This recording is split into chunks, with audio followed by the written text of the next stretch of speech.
Muito bem. Tendo já visto como é que esta profecia surgiu e também a natureza da mesma, que é uma natureza não simbólica, o que agora nos interessa saber é o conteúdo desta mesma profecia. Por isso eu convido-vos a ler comigo Daniel, capítulo 11, lá está, porque o capítulo 11 é onde contém a maior parte do conteúdo, não é? Vamos ler o capítulo 11 a partir do versículo 2. Está bem? Daniel 11:2 diz o seguinte: E agora te declararei a verdade. Eis que ainda três reis se levantarão na Pérsia, e o quarto acumulará grandes riquezas, mais do que todos, e tornando-se forte por suas riquezas, suscitará a todos contra o reino da Grécia. Já temos aqui uma boa quantidade de informações para analisar. Lembram-se quem era o rei que governava na altura em que foi dada esta última profecia ao profeta Daniel? Para relembrarem, podem ir ao capítulo 10, o versículo 1, que diz: No terceiro ano do reinado de Ciro. Ou seja, Ciro é quem estava a governar na altura em que foi dada esta última profecia do livro de Daniel.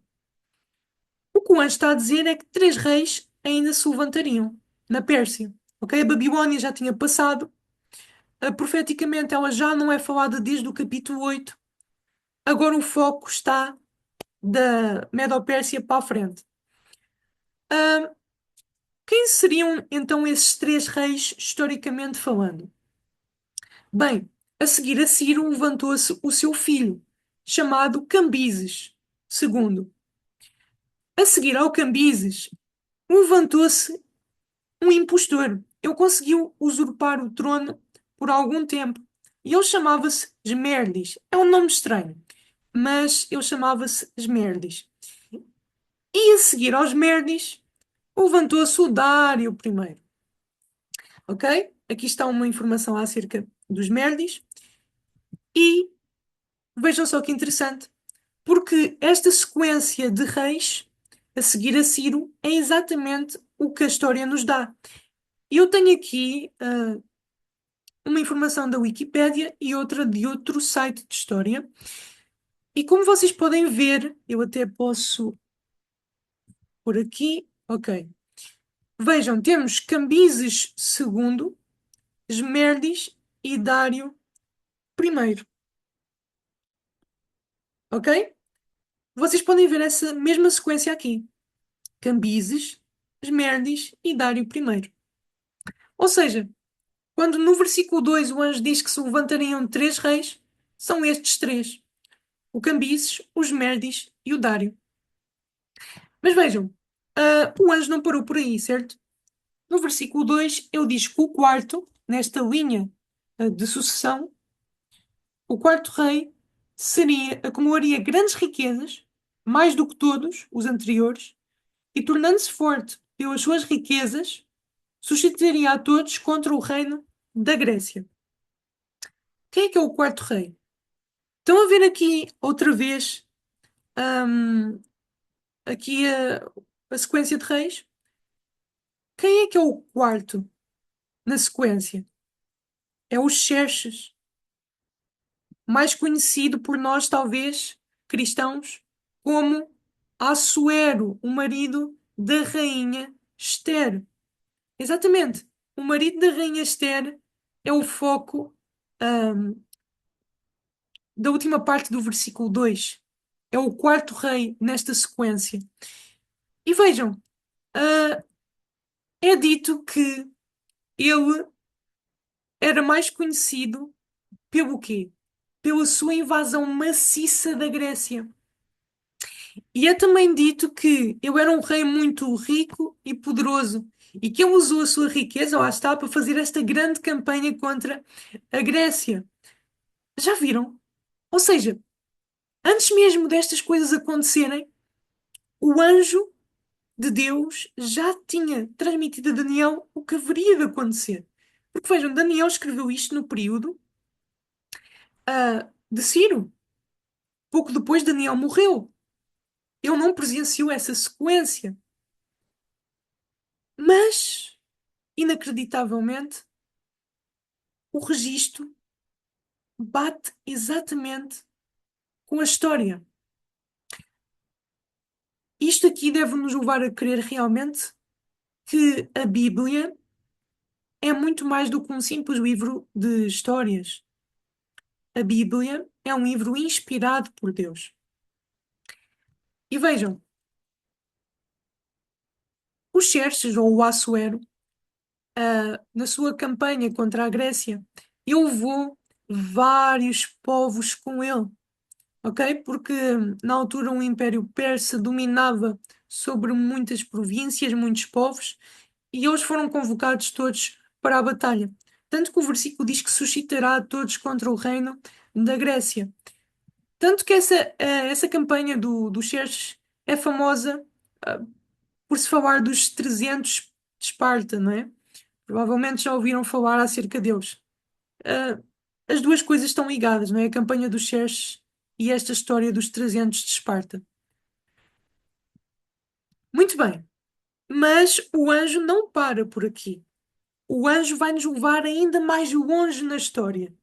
E então vamos acompanhar aqui a narração do anjo. Vamos ler então os versículos 3 e 4. Está escrito o seguinte: Depois se levantará um rei valente, que reinará com grande domínio, e fará o que lhe aprouver. Mas estando ele em pé, o seu reino será quebrado e será repartido para os quatro ventos do céu, mas não para a sua posteridade, nem tampouco segundo o seu domínio com que reinou, porque o seu reino será arrancado e passará a outros que não eles. Temos agora aqui a descrição de um rei que se levantaria depois daqueles reis da Pérsia. Notem, aqui estamos a falar acerca do poderoso e valente comandante Alexandre o Grande. Realmente, ele só passou a reinar depois de todos aqueles reis.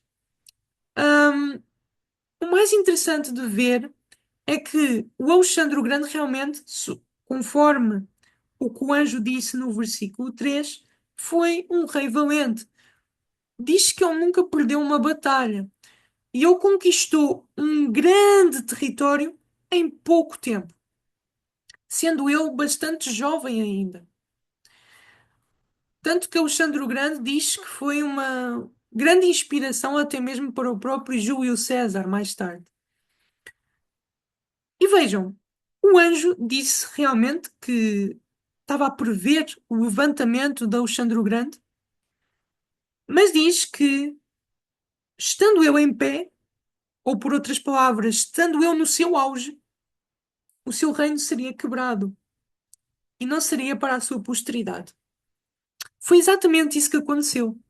Alexandre o Grande acabou por morrer. Morrer, diz que ele morreu por excessos e, portanto, não tinha preparado uma sucessão legítima. A verdade é que os únicos potenciais sucessores para o trono na família de Alexandre eram o seu meio-irmão e o seu filho, que nasceu depois da sua morte. O problema é que eles foram assassinados pelos generais de Alexandre, como vocês podem ver aqui, segundo as informações históricas. Já agora, digo que eu vou apresentar aqui muitas informações históricas, particularmente de sites, eh, sites oficiais de história, sites seculares, e portanto, nós vamos ver aqui realmente como a história confirma a profecia. E isso realmente é o que vale a pena ver, porque entender como é que sites ou livros destes últimos séculos confirmam uma profecia que foi escrita há milhares de anos atrás. sem que esses mesmos autores e historiadores se apercebam que estão a confirmar a profecia, é realmente incrível. E, portanto, como estávamos aqui a ver, tanto o irmão, o meio-irmão de Alexandre, como o seu filho foram assassinados. Por isso é que o anjo diz que o seu reino não passaria para a sua posteridade. E vejam, o anjo diz que passaria para outros. E vejam, isso aconteceu.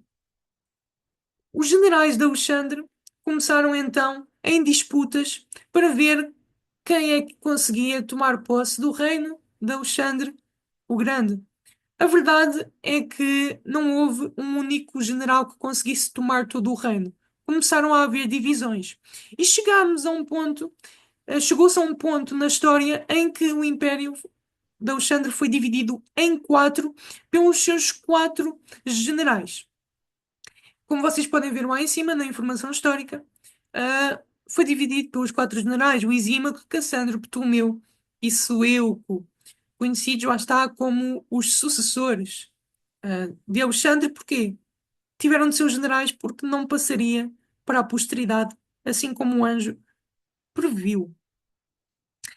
Ah, É interessante ver que o anjo também diz que o reino dividido não seria conforme o domínio anterior, ou seja, não seria com a mesma força, o mesmo poder.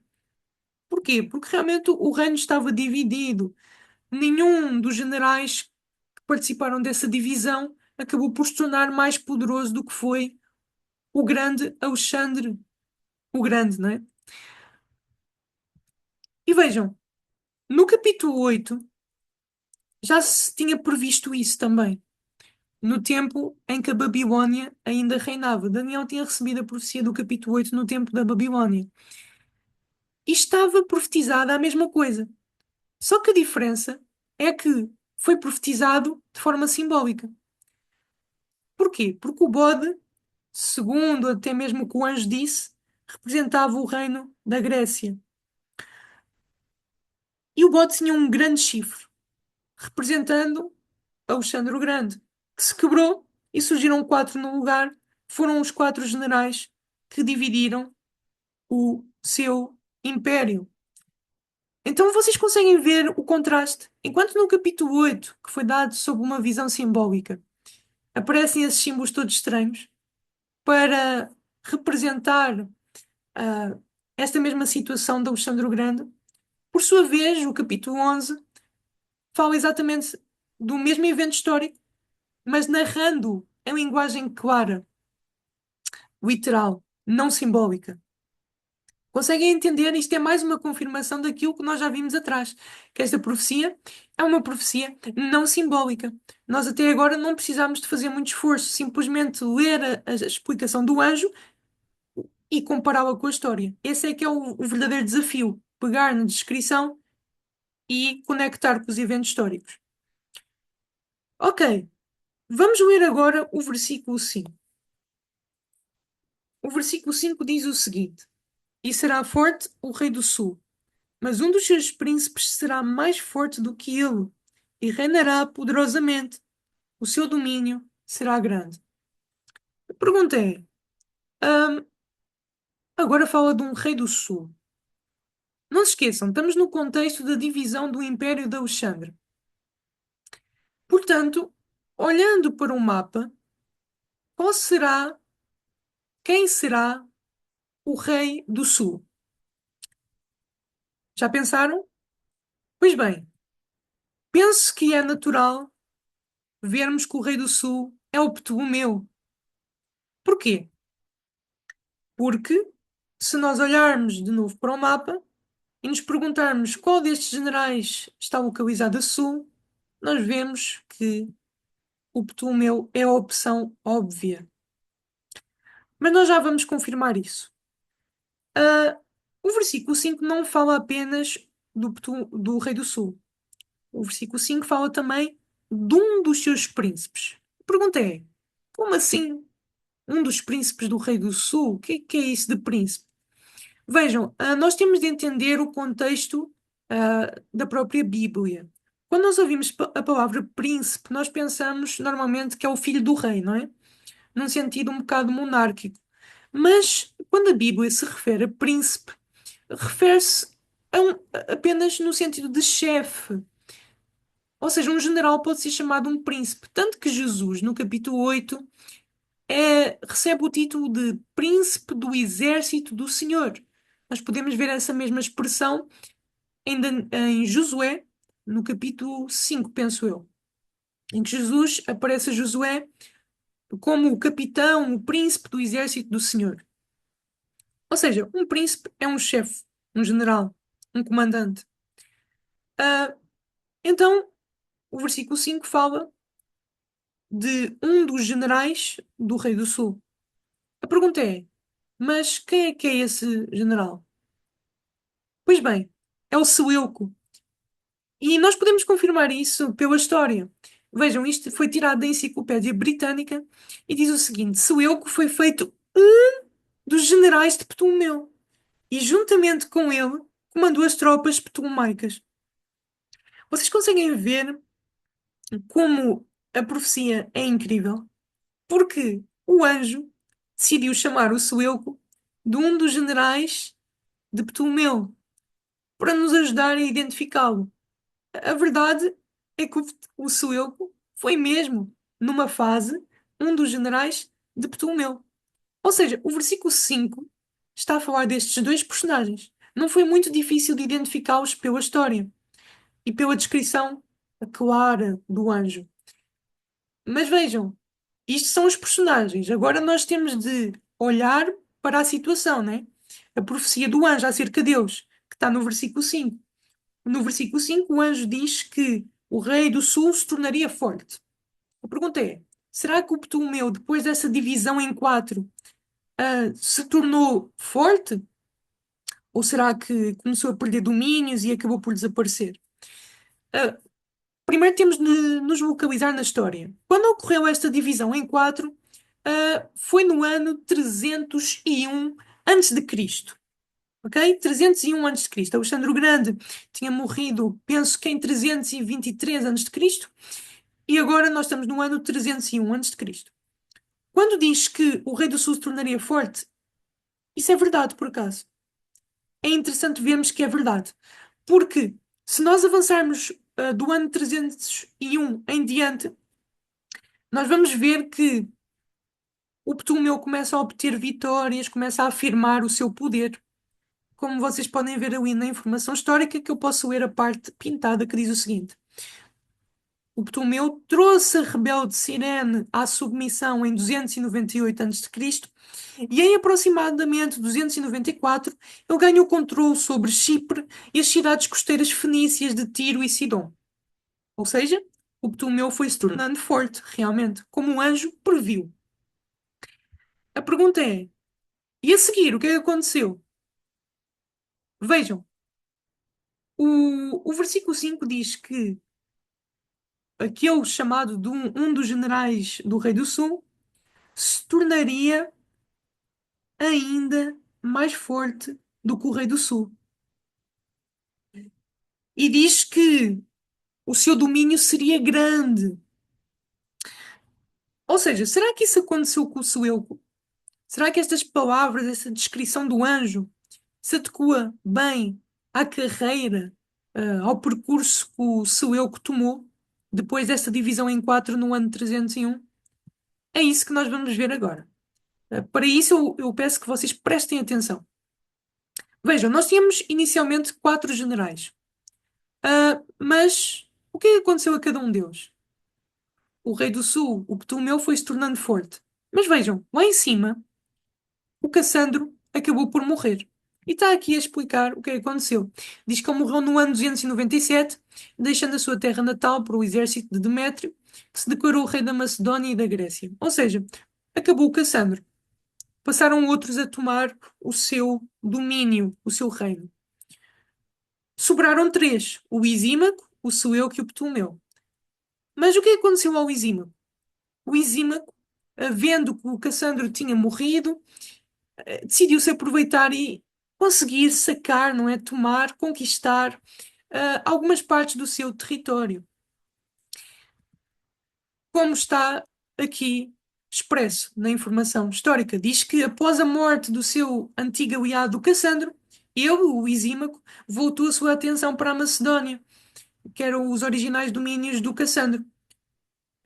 E forçou aquele Demétrio a sair. O Demétrio era outro que também se aproveitou da situação para tentar conquistar ali o território do Cassandro. Uh, ou seja, o Isímaco foi para cima. Mas aconteceu algo a seguir. O Seleuco, vendo toda a situação, decide ir para cima do Isímaco. E o mais engraçado de ver é que o Seleuco conquistou todo o território do Isímaco, ok? Vocês podem ver isto, ah, nas informações históricas abaixo. No ano 281 a.C., travou-se a Batalha de Corupédio entre o Isímaco e o Seleuco, e quem ganhou foi o Seleuco. E como vocês podem ver aqui, diz que o Seleuco ganhou o controle do reino de Isímaco. A minha pergunta é: uma vez que o Seleuco ganhou o controle do reino de Isímaco, aumentou muito mais o seu domínio, certo? Por isso é que o anjo diz que o seu domínio será grande e que ele seria mais forte que o rei do sul. Foi exatamente isso que aconteceu. Não acham isto incrível? Isto aqui, como é que poderia ter sido previsto de forma tão precisa?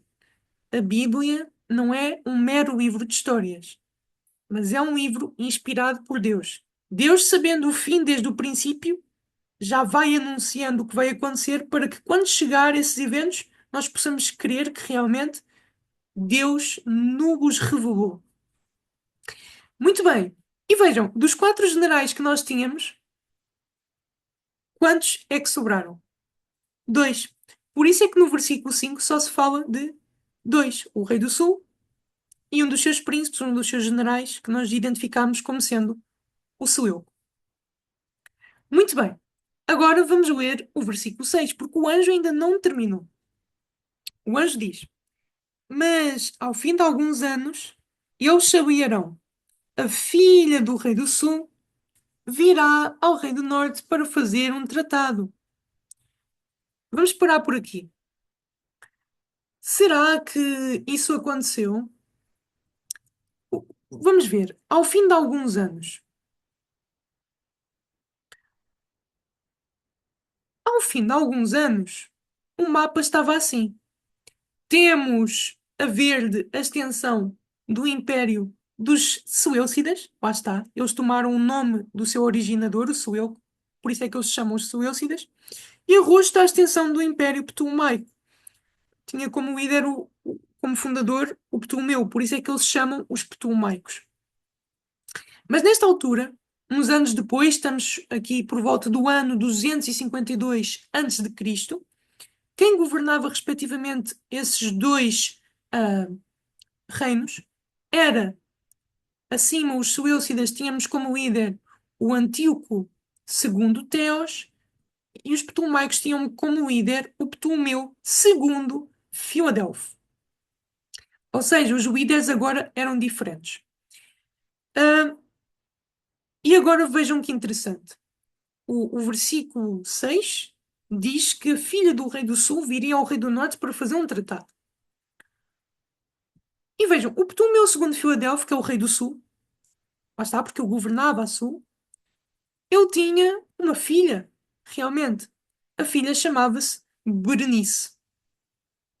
A Berenice foi dada em casamento ao antigo segundo Teos. E vocês podem confirmar isto por estas informações históricas. Eu vou ler primeiro a que está abaixo, que diz o seguinte: em 253 a.C., Ptolomeu negociou o quê? Um tratado de paz, no qual concedeu grandes quantidades de território na Ásia Menor a quem? Ao Antíoco, que é chamado na profecia como o rei do norte. Porquê? Porque governava a norte. A paz foi selada pelo casamento de Antíoco com a filha de Ptolomeu, a Berenice, no ano 252 a.C. Vocês Comparem essas expressões com o versículo bíblico. Mas ao fim de alguns anos eles se aliarão. Realmente, aliaram-se. Mas vejam a parte roxa que diz: para fazer um tratado. E vocês, por exemplo, podem ler, tanto numa como noutra informação histórica, a dizer que o casamento de Berenice com o Antíoco fez com que se selassem o quê? Um tratado. É muito interessante ver estas coisas. E eu fico realmente, eu volto a fazer a pergunta, como é que estas coisas já estavam profetizadas, tão precisas? Como é que podia ser uma simples obra, uma simples produção da cabeça de alguém? Não, nós estamos a lidar aqui com inspiração divina. O profeta Daniel, na altura em que ele viveu, escrevendo o seu livro, jamais poderia, a partir da sua cabeça, ter delineado todos estes eventos.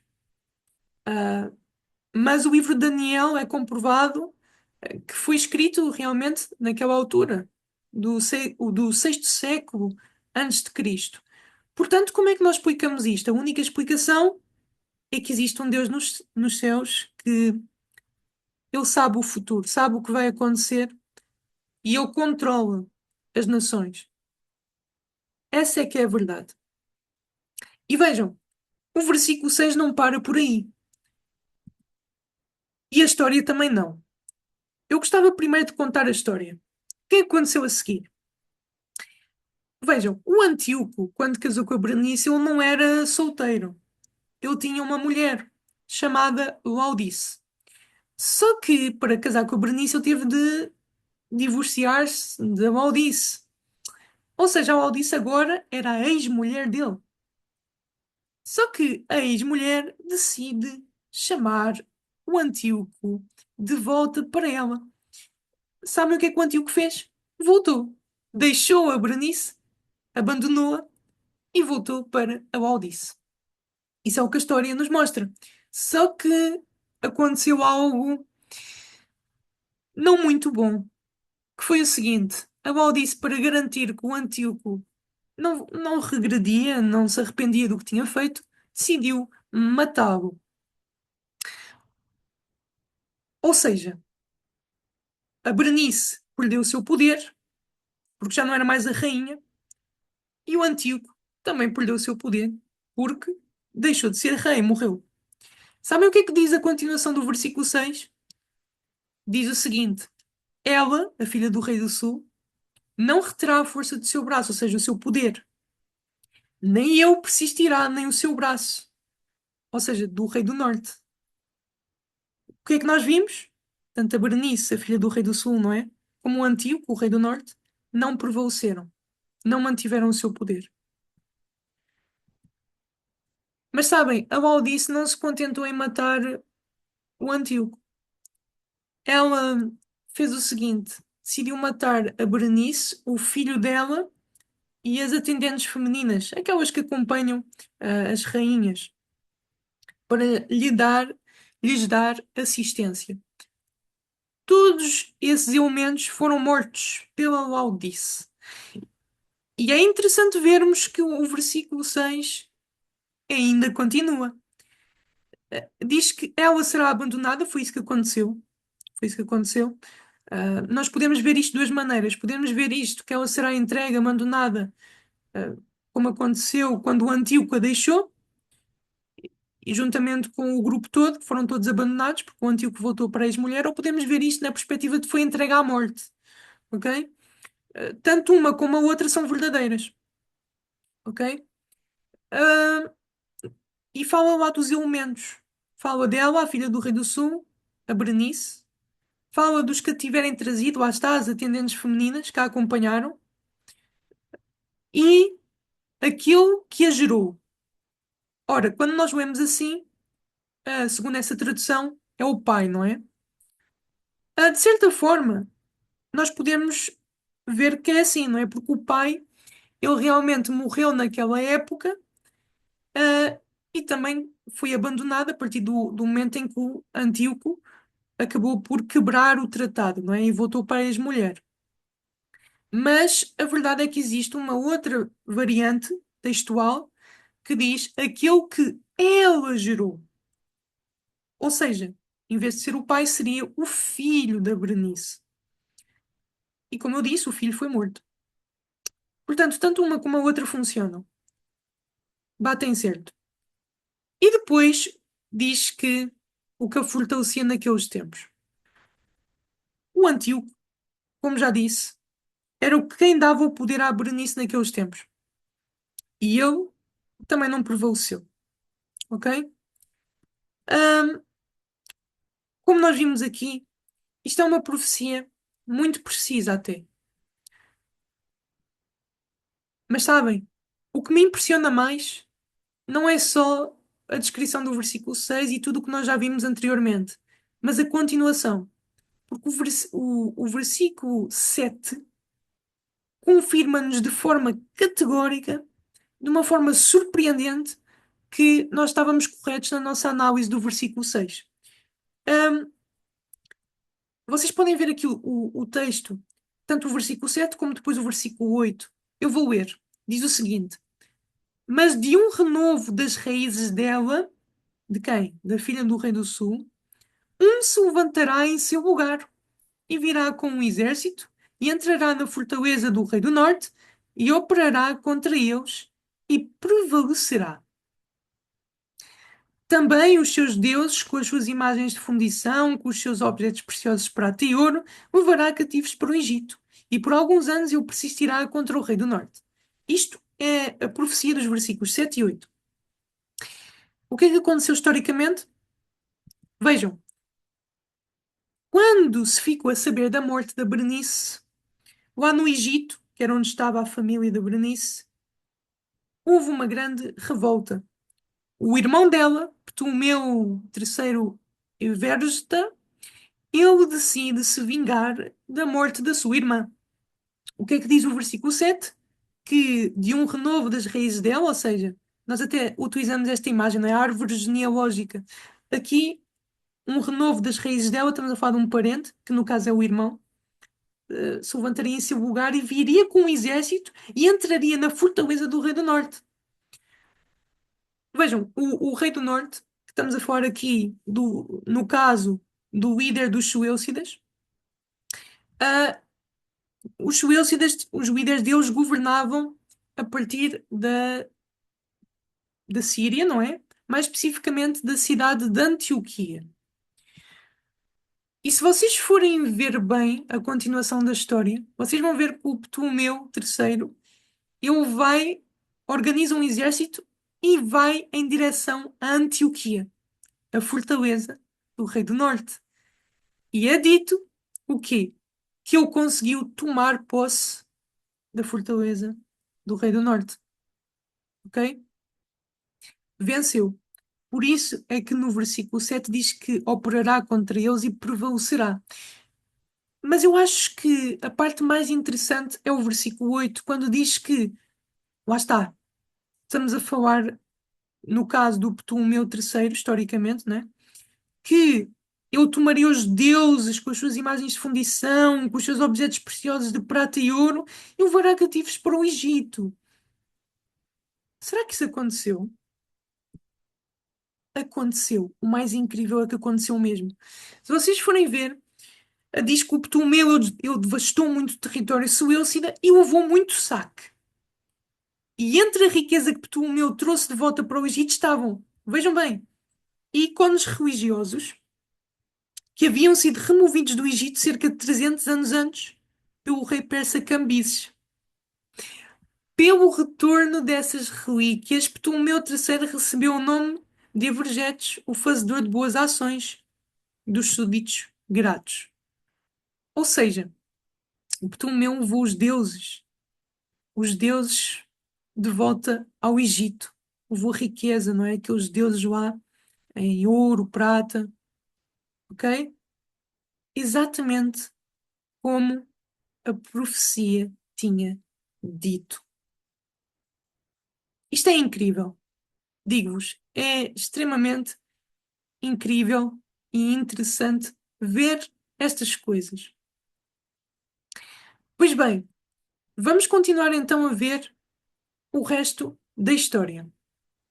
Vamos ler o versículo 9. O versículo 9 diz o seguinte: Mas depois este, o rei do norte, avançará contra o reino do rei do sul e tornará para a sua terra. A pergunta é: isso aconteceu? Será que agora os Suélcidas vão se vingar, vão fazer um contra-ataque eh, aos Ptolomeus? Vejam, depois daquela situação do Ptolomeu III, o irmão da Berenice, o que aconteceu? O novo rei Suélcida, chamado Seleuco II, ele fez o quê? Fez um contra-ataque, digamos assim. E diz que Ptolomeu foi expulso da Mesopotâmia e parte do norte da Síria, nos anos que 242, 241. Ou seja, depois daquela situação, da Berenice e do que o Ptolomeu III fez, vem agora este Seleuco II, o líder dos Seleucidas, e expulsa o Ptolomeu dos territórios que ele tinha conquistado, que pertenciam antes aos Seleucidas. Ok? Tanto que esta outra informação diz que em 244 Seleuco reconquistou Antioquia. Entendem?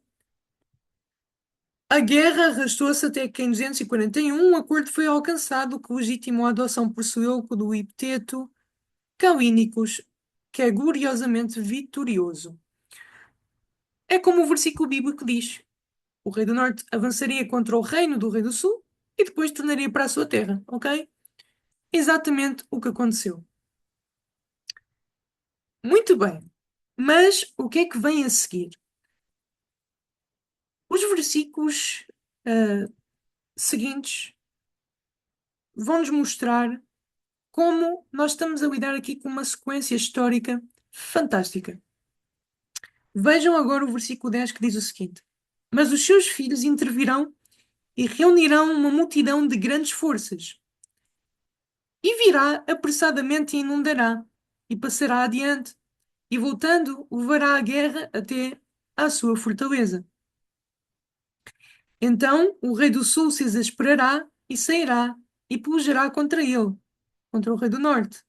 Este porá em campo grande multidão, e aquela multidão será entregue na sua mão. Vamos parar por aqui. Já temos muita coisa para analisar. Aqui está a dizer que os filhos do rei do norte intervirão e reunirão uma multidão de grandes forças. Vejam, o Seleuco II, que depois fez este contra-ataque, depois da situação do irmão da Berenice, ele teve dois filhos. Ah, os filhos eram o Seleuco III e tínhamos também o Antíoco III. A verdade é que o Seleuco III, que era o irmão mais velho, ele reuniu uma grande multidão, um grande exército. Só que nas suas campanhas ele foi assassinado. Ou seja, só sobrou o outro irmão, o Antíoco III. Ok? Este aqui. Ou seja, por isso é que o versículo 10 está a falar no plural, mas os seus filhos intervirão, reunirão uma multidão de grandes forças, só que depois diz, e virá, no singular.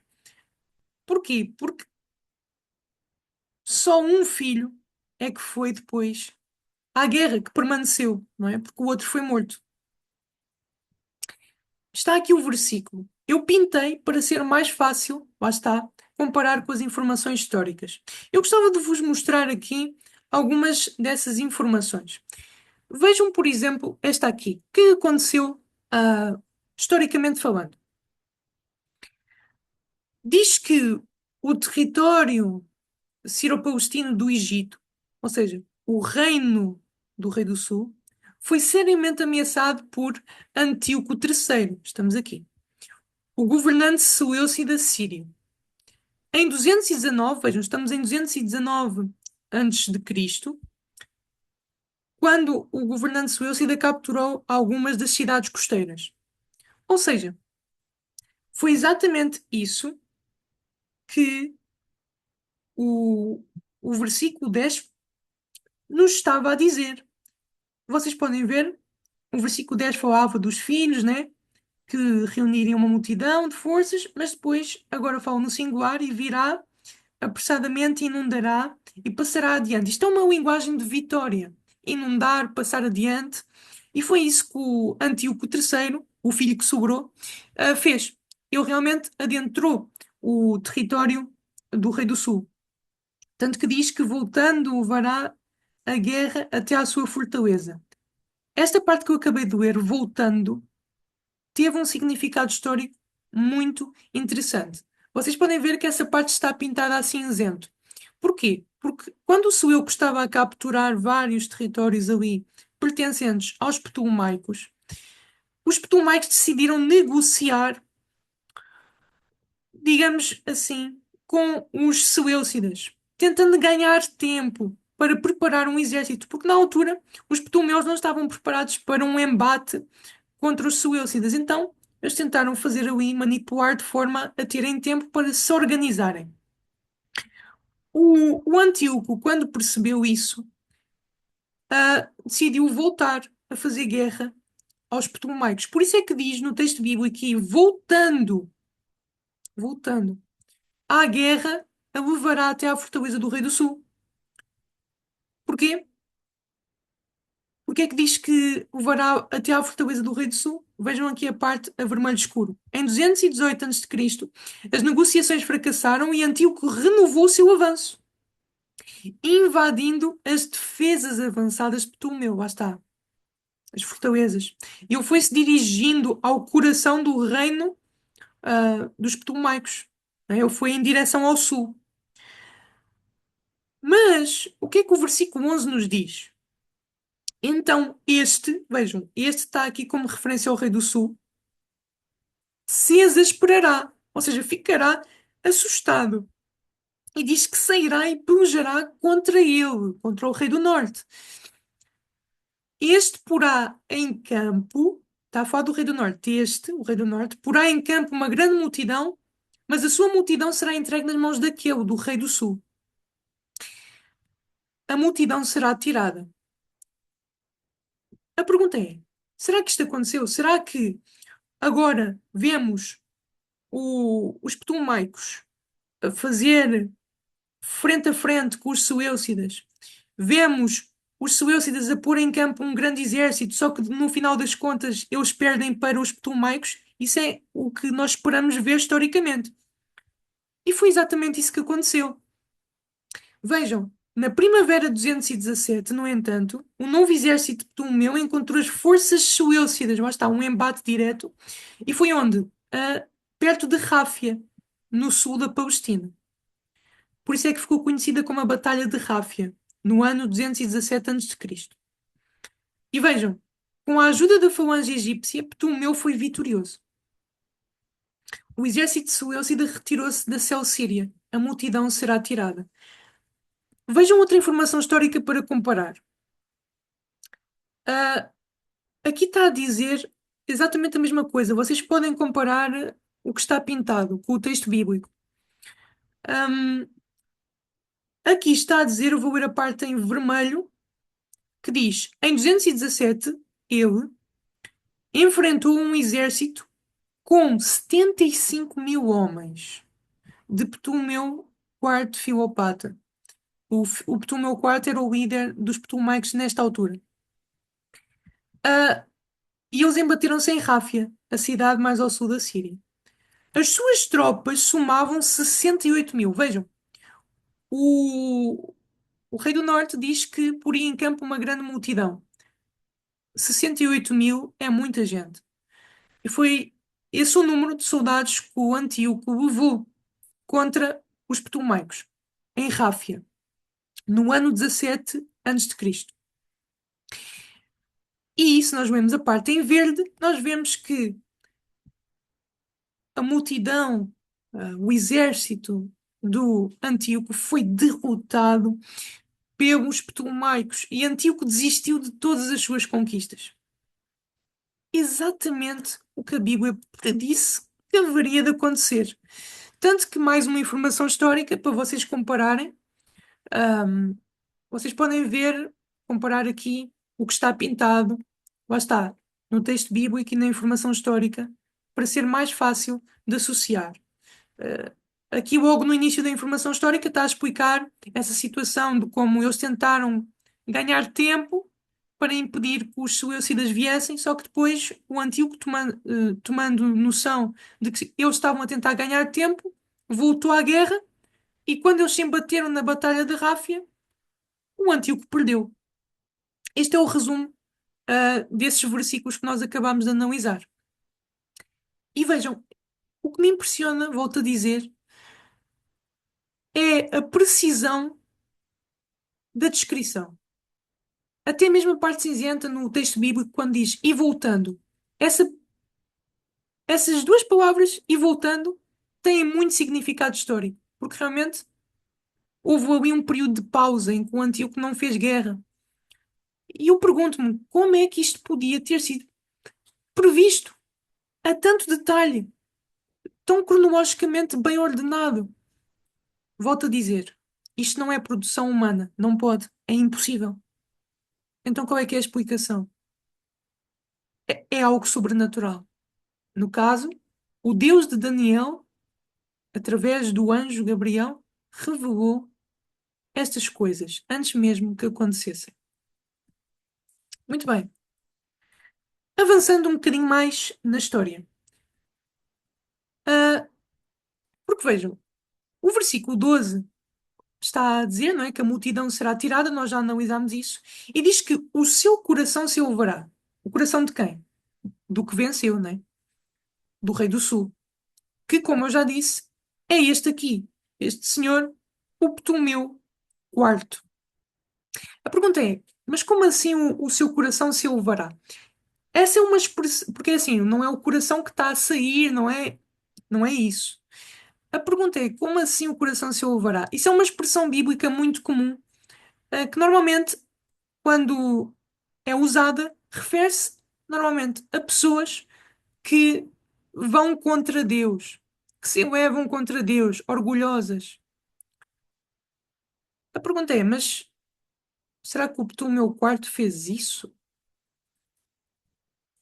Bem, estão a ver esta segunda informação histórica?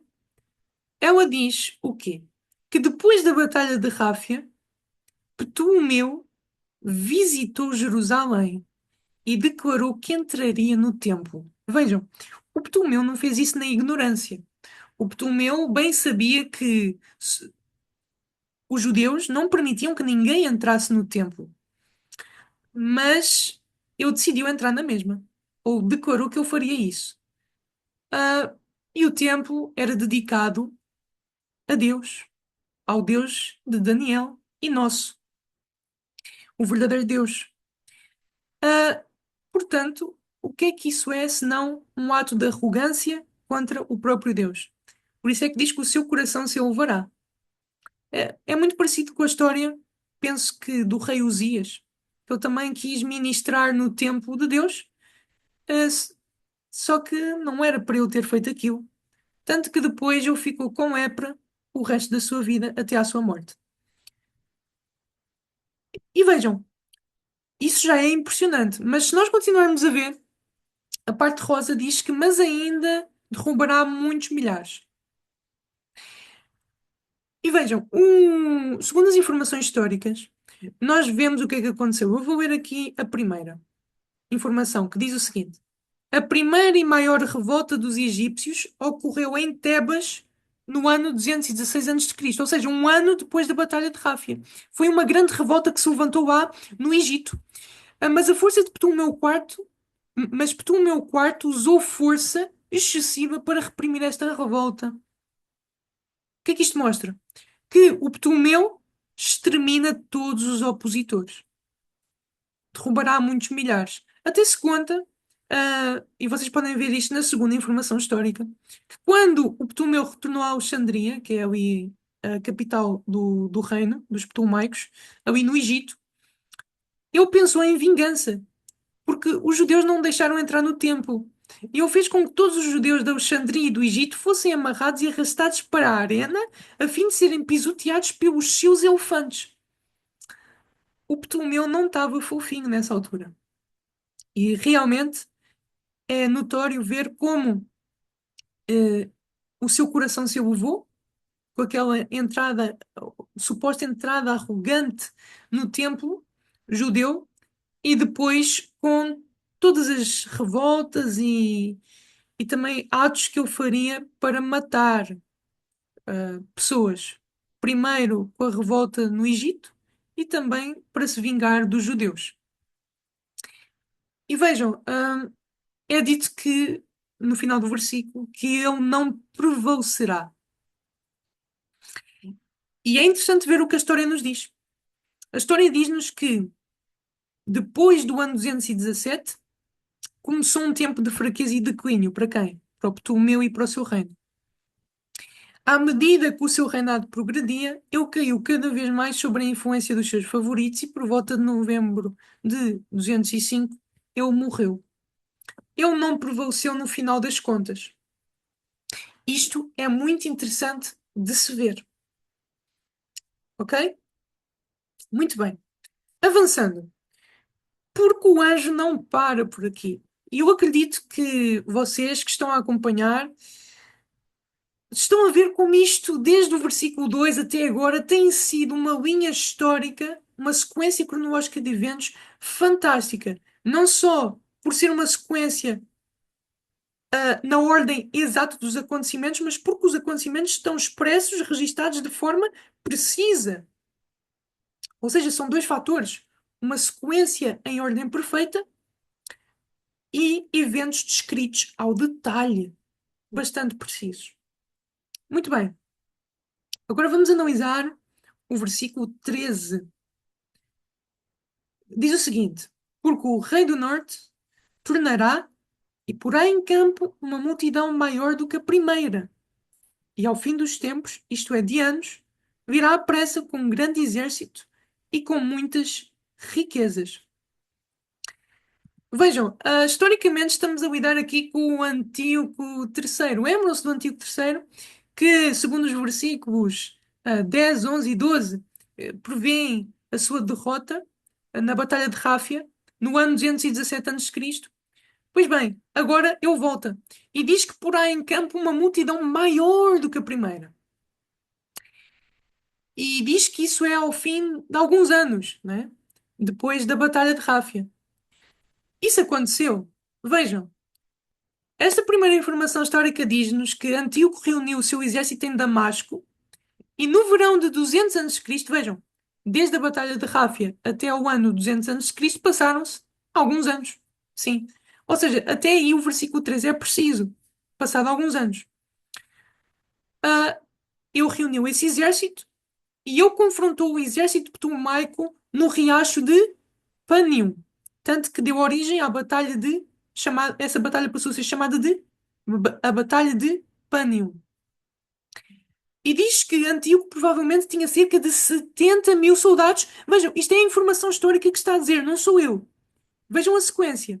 Eu vou ler de novo. Antíoco provavelmente tinha cerca de 70 mil soldados, mais do que os 68 mil com ele na Batalha de Ráfia.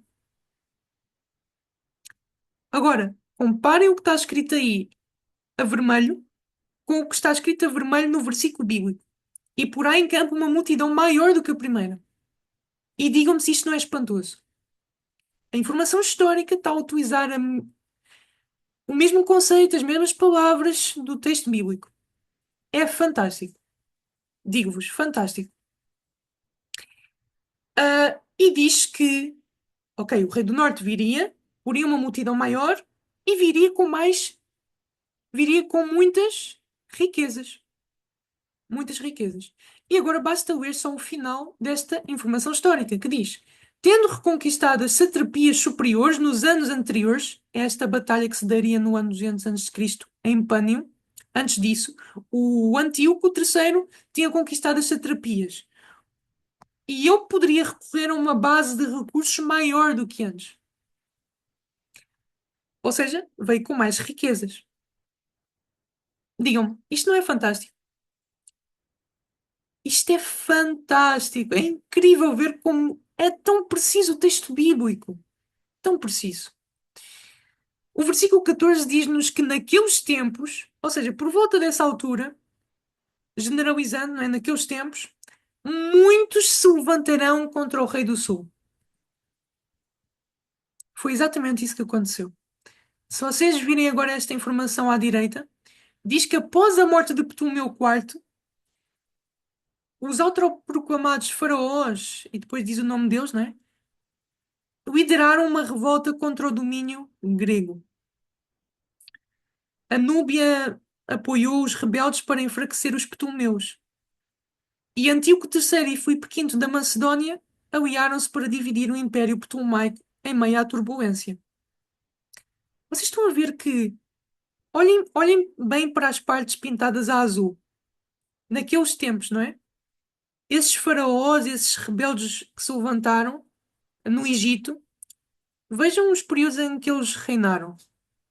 Vejam também como não só no Egito houve revoltas, mas o próprio rei do Norte, o Antíoco III, e o Filipe V da Macedónia, na Grécia, aliaram-se, já que estavam a ver que se estavam a levantar revoltas no Egito, eles aliaram-se para aproveitar-se da situação e irem contra os Ptolomaicos, o rei do Sul. Tanto que depois o Antíoco, em 200 a.C., vai travar a Batalha de Pânio. Lá está. Isto não é fantástico? Isto não é inexplicável ver como isto tudo estava profetizado antes mesmo de acontecer? Eu volto sempre a referir este ponto porque deve nos fazer pensar. Deus realmente existe e a Bíblia é a maior prova disso. Estão aqui mais informações históricas para vocês poderem comparar. São mais específicas acerca naqueles tempos muitos se levantaram contra o Rei do Sul, porque foi isso que aconteceu, ok? E vocês podem comparar as informações, mas nós vamos avançar. Vamos ler o versículo 14, na sua totalidade, que diz o seguinte: E naqueles tempos muitos se levantarão contra o Rei do Sul, e os violentos dentro do teu povo se levantarão para cumprir a visão, mas eles cairão. Uma melhor tradução nós encontramos na Almeida Recebida, por exemplo. Porquê? Porque na minha versão, eu estou a ver aqui na ACF, fala dos violentos dentro do teu povo.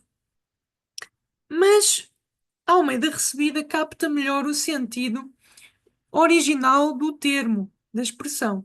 E traduz bem. Põe aqui os filhos dos destruidores do teu povo.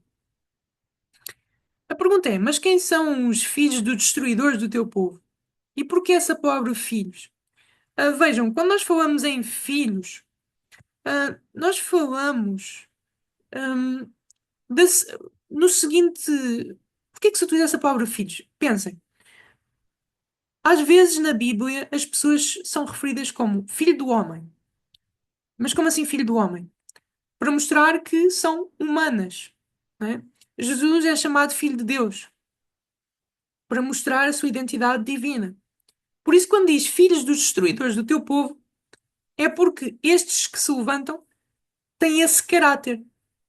Um caráter semelhante a outras nações no passado que foram opressoras, destruidoras do povo de Deus. Entendem? Ou seja, estes que se levantam no versículo 14 têm esse caráter de destruidores do povo de Deus, do teu povo, do povo de Daniel. Porque vejam, antes mesmo desta última profecia ser dada e antes mesmo destas previsões, nações como a Assíria, a Babilónia, oprimiram o povo de Deus. Podiam ser considerados os destruidores do teu povo. Portanto, quando diz filhos dos destruidores do teu povo, é mais um povo que se levantaria no mesmo espírito, com as mesmas características.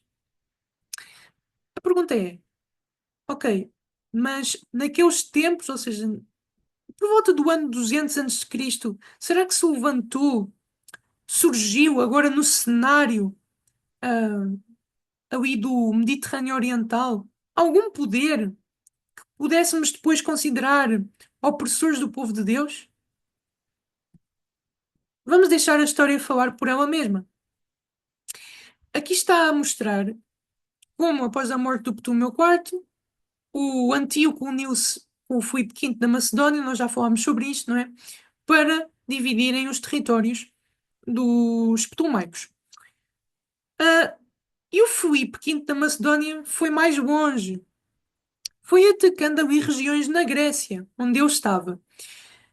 E ali as populações de Rhodes e Pérgamo, vejam só o que é que diz agora na parte vermelha. Ambos apoiaram a Roma por ajuda contra a Macedónia, do Filipe V, informando Roma da aliança entre os dois reis helenísticos. Roma interveio decisivamente no sistema de Estados helenísticos.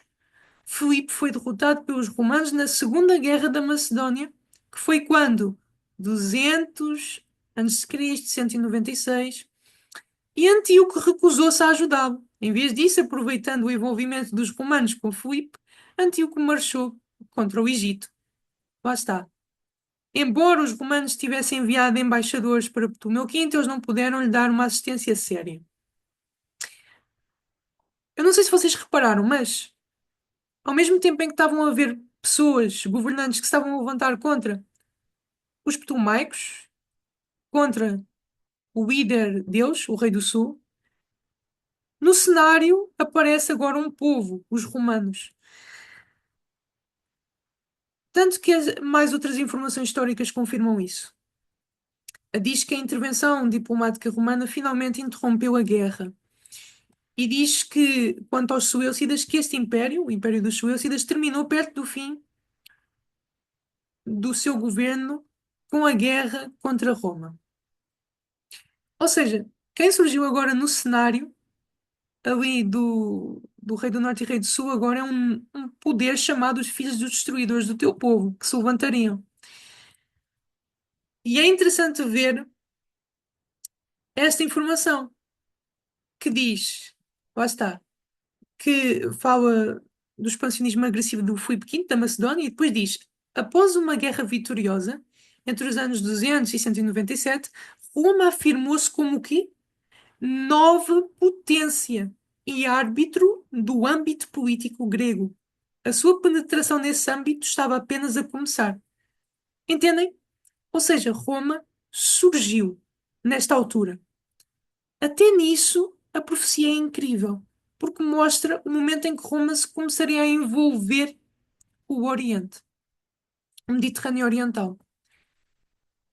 É interessante ver, vocês podem ver aqui à direita, temos as pernas de ferro na estátua, que representam Roma. No capítulo 7 temos o quarto animal que representa Roma, e temos no capítulo 8 o chifre, que começa pequeno, que representa Roma.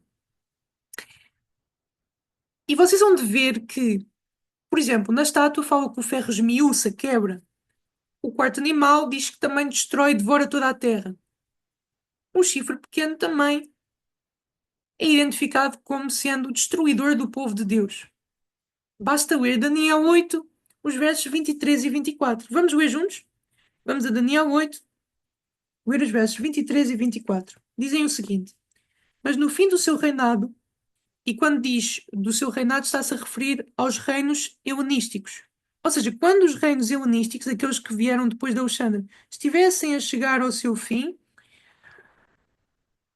se levantará um rei feroz de semblante e será entendido em adivinhações. E se fortalecerá o seu poder, mas não pela sua própria força, e destruirá maravilhosamente, e prosperará, e fará o que lhe aprouver, e destruirá os poderosos e o povo santo. Lá está. Este que se levanta é destruidor do povo de Deus. E vejam, quem é que se levantou quando os reinos helenísticos estavam a chegar ao seu fim? Basta olhar para as informações históricas, está aqui. Foi Roma. Foi Roma. Portanto, não há dúvidas de que Roma, com propriedade, pode receber o título de dos destruidores do povo de Deus. Ok? Muito bem. O versículo 14 é como se fosse um parênteses. ok? Porque vejam, o versículo 13, nós podemos voltar, Daniel 11, o versículo 13, estava a descrever o modo como o Antíoco viria na batalha de Pânio. Eu até posso recuar aqui só alguns slides para vocês poderem ver. O versículo 13 está a falar, lá está, de como o Antíoco viria com muitas riquezas, com uma multidão maior que a primeira. O versículo 14 é quase como se fosse um parênteses para dizer: olha, e naqueles tempos vão-se levantar muitos contra o rei do sul e também se vão levantar os filhos dos destruidores do teu povo, que no caso descobrimos que são os romanos. Mas depois o versículo 15 retoma o que estava a ser falado anteriormente, ok? Avançando. O que é que diz o versículo 15? Vamos ler? O versículo 15 diz: E o rei do norte virá e levantará baluartes e tomará a cidade forte. E os braços do sul não poderão resistir, nem o seu povo escolhido, pois não haverá força para resistir. O que é que isto significa? Vejam, o rei do norte virá. Lá está a retomar o que estava a ser falado no versículo 13. Ah, porque vejam, na altura em que foi travada a Batalha de Pânium, os ptolomaicos tinham escolhido uns mercenários. Os mercenários são aqueles que, conforme são contratados, vão mudando de lado, né, de exército. Ah, e no caso, foi escolhido o Scopas. Diz que foi nomeado para o comando principal do exército dos Ptolomaicos, lá na Coel Síria. Ou seja, por isso é que o versículo 15 diz que e os braços do sul não poderão resistir, nem o seu povo escolhido. Porquê? Porque eram os exércitos do sul mais os mercenários que eles tinham contratado. Mas o que é que aconteceu? Como assim eles não resistiram? Lembram-se, que nós falámos que foi travada no ano 200 antes de Cristo a Batalha de Panium. O Antíoco voltou com grandes riquezas, com uma multidão maior, e ele venceu. E os exércitos ptolomaicos fugiram e eles barricaram-se dentro de uma cidade chamada Sidom. Fecharam-se lá, era uma fortaleza. Por isso é que o versículo 15 diz que o rei do norte levantará baluartes, baluartes tem a ver com cerco, ok? E tomará a cidade forte. Foi isso que aconteceu. O Antíoco cercou a cidade de Sidom, na qual os exércitos ptolomaicos e os mercenários contratados tinham-se escondido, refugiado, e eles não resistiram muito tempo. Não estavam preparados para aquilo. Por isso é que diz que, fechando-se dentro dos muros de Sidom, após uma tentativa ineficaz de Ptolomeu para aliviá-lo, ao Scopas, não é? Que estava a liderar ali as forças, ele foi finalmente compelido pela fome a se render ao cerco de Antíoco III. Fantástico. É incrível ver realmente como esta profecia da Bíblia é tão precisa, tão detalhista, mais do que os capítulos anteriores, e como realmente prevê, previu, no caso, estes eventos na sua ordem exata e nos seus mínimos detalhes. Ok? Temos aqui mais informações históricas, vocês podem comparar. Aqui está a falar dos mercenários, não é? Scopas era da Etólia, e foi contratado para liderar os exércitos ptolomaicos nesta altura da Batalha de Pânium. E chegamos aqui à parte que eu diria que é a mais importante para a sequência do nosso estudo. Porque nós até agora estivemos a analisar muita história. Mas o que realmente vai ser interessante nós vermos é, no final de contas, o final desta profecia de Daniel 11. Mas, para nós podermos analisar o final dessa profecia, convém que nós entendamos uma coisa. E o que eu vos quero mostrar, para vos mostrar isto, eu preciso que nós analisemos mais este versículo, o versículo 16. O versículo 16 diz o seguinte: O que, pois, há de vir contra ele, fará segundo a sua vontade, e ninguém poderá resistir diante dele. Estará na terra gloriosa, e por sua mão haverá destruição. Vamos pensar. Aqui está a falar. o que pois há de vir contra ele. Está a introduzir um novo personagem. Está a introduzir um novo personagem. Lembram-se que o versículo 13 estava a falar das preparações para a Batalha de Pânio. O versículo 14 fez um parênteses. O versículo 15 retomou o que estava a ser falado. Portanto, o 16 está na sequência. Se o versículo 16 introduz um novo personagem, será que não é o caso de serem os filhos dos destruidores do teu povo, que o versículo 14 disse que se levantariam? Pois bem, a verdade é que este que se levanta contra o rei do norte é Roma. E vocês podem confirmar isto. Roma, na figura lideradas por Pompeu. Alguém aqui já ouviu falar do general Pompeu? Pois bem, Pompeu é quem liderava Roma, estava a liderar Roma nesta campanha contra os Seleucidas. E nós avançamos mais na história. Ok? Nós avançamos, estamos por volta do ano 63 a.C., em que o Pompeu, quero eu dizer, acaba definitivamente com os Seleucidas. Além disso, é também nessa altura que o Pompeu vai em direção a Jerusalém. E é notório ver a parte final do versículo 16, em que diz que esse que viria, não é? Estará na terra gloriosa e por sua mão haverá destruição. Eu perguntei, mas o que é a terra gloriosa? Muito simples, não é? É a terra de Israel. O Pompeu, como eu já vos disse, depois de vir contra os Seleucidas, foi em direção a Jerusalém. E como estava a haver ali uma disputa, ele acabou por usar a força, entrou na cidade, fez ali estragos, houve destruição. Mas de certa forma, uh, quando no final do versículo diz que por sua mão haverá destruição, e quando diz que estaria na Terra Gloriosa, também se refere a todos os momentos posteriores, a seguir a Pompeu. Porque Roma, desde Pompeu, a partir daí, começou a dominar sobre a terra de Israel. Tanto que no tempo de Jesus, que é mais à frente ainda, não é? Quem é que dominava a terra de Israel? Os romanos. No ano 70 depois de Cristo, quem é que destruiu ali a cidade e dispersou os judeus? Os romanos.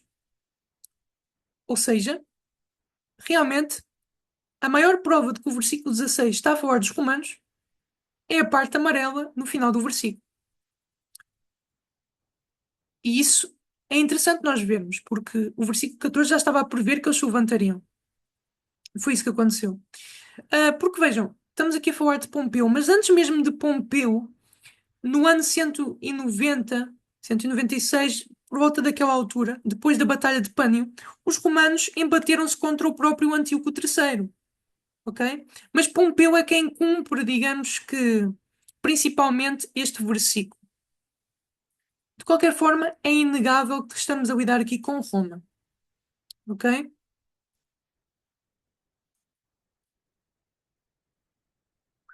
E nós podemos ver esta informação que eu acho que é muito interessante, que diz o seguinte: ele foi o primeiro líder romano, Pompeu, a entender que Roma não poderia controlar com sucesso o Oriente Médio, o Médio Oriente, se não controlasse a Judeia. Mesmo que a Judeia fosse meramente uma nação neutra, independente, ela serviria como uma cunha entre. Olha, vejam bem os termos: o Império do Norte, Síria, e o Império do Sul, Egito. Lembram-se das expressões bíblicas, Rei do Norte e Rei do Sul? Pois bem, portanto, o Pompeu procurou uma maneira de se colocar no poder na Judeia.